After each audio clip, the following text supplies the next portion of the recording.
नेहाभिक्रम नाशो अस्ति प्रत्यवायो न विद्यते स्वल्पमप्यस्य धर्मस्य त्रायते महतो भयात्. Hello friends, this is the 40th shlok of the second chapter of Bhagavad Gita, and in today's video we will understand this shlok in detail. So let's first go over its meaning. So the shlok says Neha Bhikram Nasho Asti, which means neither this effort is destroyed, Pratyavayo na vidyate, which means nor there is any harm present in it, Swalpamapyasya dharmasya, which means even a small effort put in the path of dharma, Trayate Mahato Bhayat, which means gives relief from great fear. So over here, Shri Krishna is telling Arjun that when you are working towards dharma, or when you are working in the way which is consistent with yoga, then in this effort, there is no destruction of this effort, and there is no harm present in this effort. And if you were to do even a small amount of work in this direction, then it is gonna release you from great fear. So basically, the idea over here presented in this shlok is that the action which is performed in conjunction with your inner divinity, which is basically yoga, and which is what Sri Krishna told in the previous shlok, where he said that now I'm going to tell you the Buddhi Yoga, that is how to act in consistency with your inner divinity.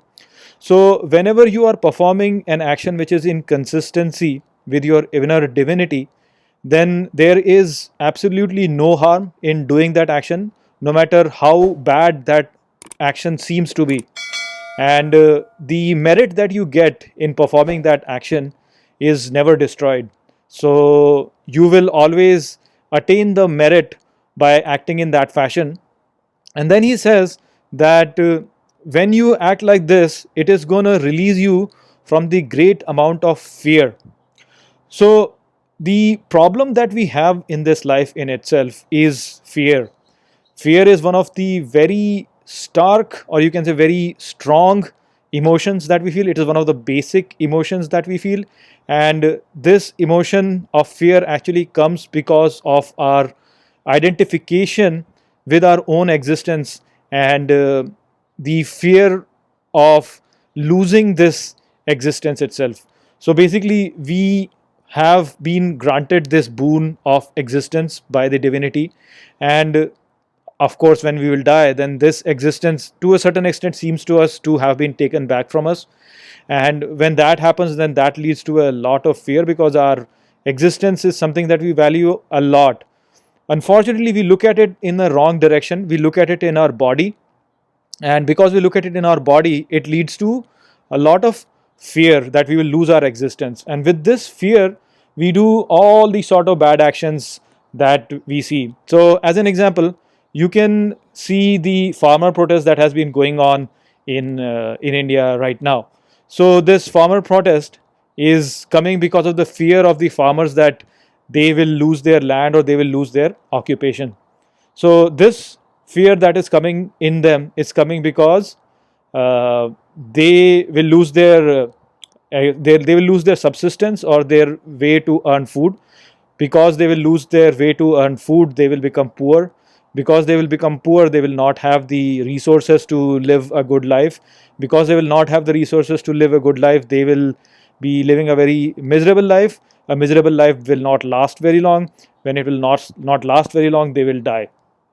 So you can see how the fear actually emanates from this inner desire to exist, and exist in a convenient fashion.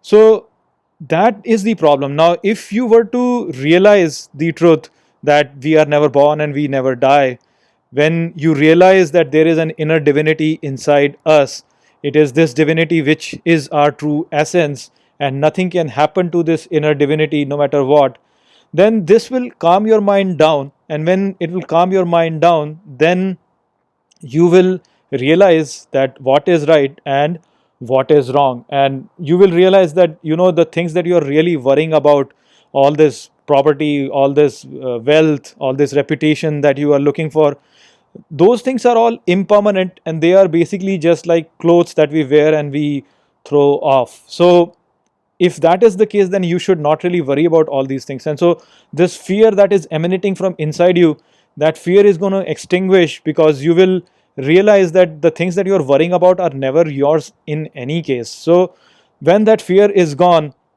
then you will have a much better life to live with.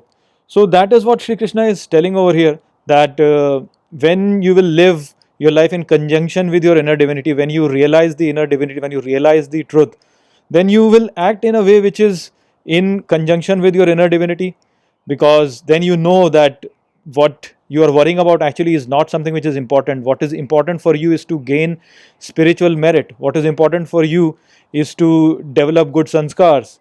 What is important for you is to basically realize your true existence, who you really are. And when you want to do that, then the best way to do that, the best way to get that knowledge is by acting in the direction of dharma. Or you can also say that once you realize the inner divinity inside you, then you will start acting in the direction of the dharma. And so it's basically a cycle. It's a positive cycle which will lift you up, which will lift you up from your lower existence to the higher existence. And therefore any action that you take in the direction of dharma is never destroyed. It always gives you benefit, and there is absolutely no harm in these actions, because they will take you in the right direction.